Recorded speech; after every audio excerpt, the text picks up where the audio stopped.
இன்றைக்கி ஒரு traditional recipe, பிள்ளையாருக்கு ரொம்பவே பிடிச்ச மோதகம் எப்படி பண்ணுறதுன்னு பார்க்கலாமா?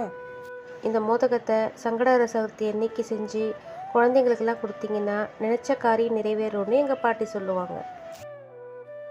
இதை செய்யறதுக்கு பச்சரிசியை நல்லா வாஷ் பண்ணி காய வச்சுருக்கேன். இது அப்படியே மிக்சியில் பாம்பே ரவை பதத்துக்கு அரைச்சி எடுத்துக்கோங்க.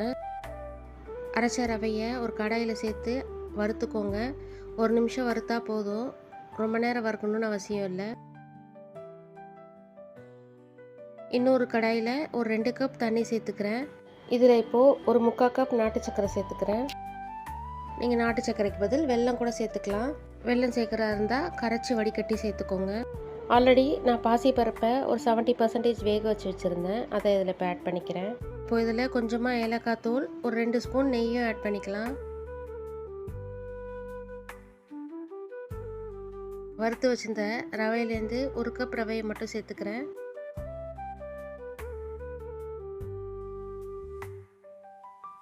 கட்டிப்படாத மாதிரி இதை நல்லா கிளறிக்கோங்க.